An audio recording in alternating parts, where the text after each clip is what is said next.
I think our creative principle is exactly the same as it would be for anybody who's organizing a home.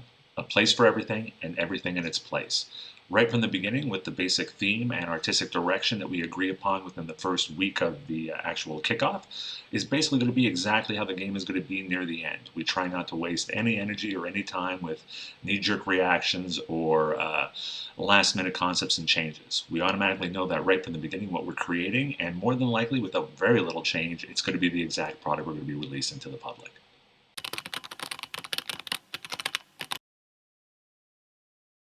Similar to the previous question, what we're basically seeing when we actually start a project is that each element of the game has a symbiotic relationship to the other.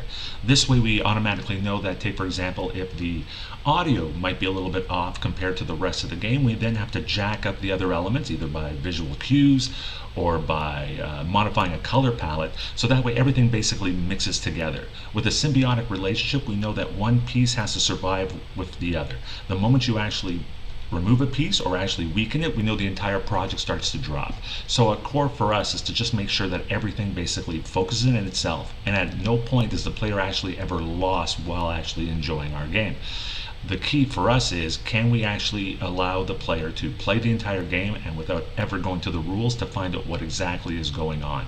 Everything should be very clear to the player right from the start and carry that entire experience right to the end.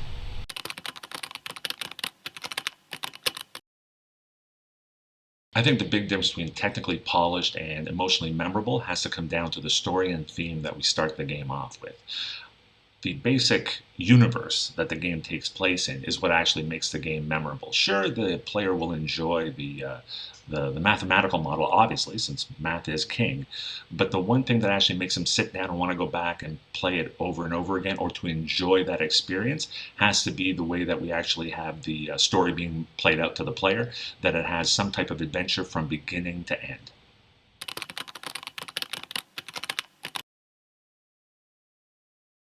I think one element that's actually starting to feel outdated is the use of traditional symbols and connections to land-based machines or virtual mechanicals.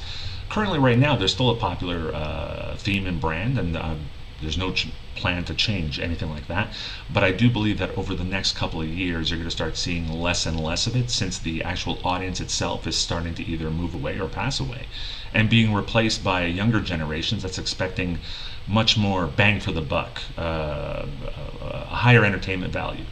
The main reason for me thinking that is that we are in the entertainment business. We are actually competing with movies, books, and TV shows for the player's attention. And by doing that, we automatically know that they're going to want to be entertained from beginning to end. And more traditional aspects of slot games, as I noted, such as those that will mimic land-based games, will slowly start to be dying out. I believe that that is going to be inevitable unless we're doing a specific nostalgia title or something for a specific audience. But overall, I think the move away from traditional elements is already taking place now, and it won't be much longer before we won't see it at all.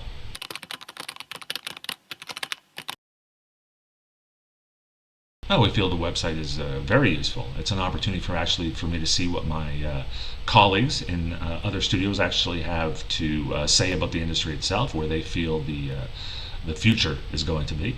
It's also an opportunity for me to see what artistic projects or direction the games are going at, so that way I can get a better assessment of where our future potential could be for the games that we create, or even the opposite, what to avoid if I don't necessarily agree with what I'm basically reading.